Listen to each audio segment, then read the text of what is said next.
শুরু করছি প্রাতঃকথন পঞ্চম দিন। ল্যান্ডস্কেপে আজকে প্রথম ভিডিও করছি। সাধারণত আমি পোর্ট্রেটে ভিডিও করি রিল বানানোর জন্য। আজকে ভাবছি একটু বড় করে ভিডিও বানানো যাক। আজকে একটি কবিতা পড়ে শোনাবো, কারণ আজকে কোনো বই নিয়ে এসে কথা বলার মতো খুঁজে পাচ্ছি না। আর গতকালের ভিডিওতে দেখিয়েছিলাম যে চারপাশ অন্ধকার হয়ে আসছিল সকাল 7টায়, এখন 6:30 বাজে। 7টার সময় অন্ধকার হওয়া, আবার অন্ধকার হয়ে আসবে, এরকম একটা সম্ভাবনা আছে। তো আজকে একটি কবিতা পড়ে শোনাবো, সেটার প্রস্তুতি নিয়ে এসেছি, আমার খাতায় লেখা আছে।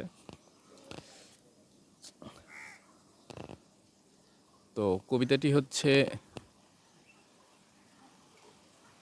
এই যা বৃষ্টি চলে এসেছে। তখন বৃষ্টির মধ্যে উঠে চলে গিয়েছিলাম, আবার চলে আসলাম।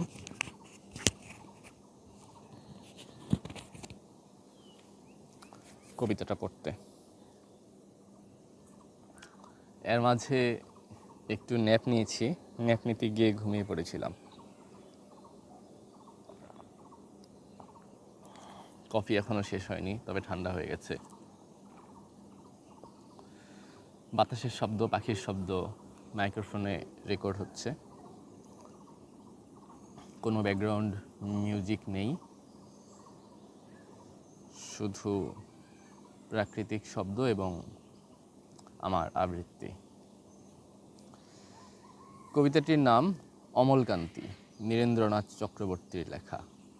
আজকে যেমন আকাশ মেঘাচ্ছন্ন, আকাশে কোনো রোদ্দুর নেই, এমন দিনে ক্যারিয়ারের চাপে সমাজের জাঁতাকলে পিষ্ট হওয়া একজন দিবাস্বপ্নবিলাসী কিশোরের বেড়ে ওঠার পর তার স্বপ্নভঙ্গ হওয়া নিয়ে একটি কবিতা, যেটি অনেকের জীবনের সাথে, অনেকের কাহিনীর সাথে মিলে যাবে, বা সরাসরি না মিললেও আমরা চারপাশে এমন অনেক মানুষকেই দেখতে পাবো যাদের সাথে মিলিয়ে ফেলতে পারবো। পড়ছি অমলকান্তি, নীরেন্দ্রনাথ চক্রবর্তী। অমলকান্তি আমার বন্ধু। স্কুলে আমরা একসঙ্গে পড়তাম। রোজ দেরি করে ক্লাসে আসতো, পড়া পারত না। শব্দরূপ জিজ্ঞেস করলে এমন অবাক হয়ে জানালার দিকে তাকিয়ে থাকতো যে দেখে ভীষণ কষ্ট হতো আমাদের। আমরা কেউ মাস্টার হতে চেয়েছিলাম, কেউ ডাক্তার, কেউ উকিল। অমলকান্তি সেসব কিছু হতে চায়নি, সে রোদ্দুর হতে চেয়েছিল। ক্ষান্ত বর্ষণ, মেঘ ডাকা বিকেলের সেই লাজুক রোদ্দুর। জাম আর জামরুলের পাতায় যা নাকি অল্প একটু হাসির মতন লেগে থাকে। আমরা কেউ মাস্টার হয়েছি, কেউ ডাক্তার, কেউ উকিল।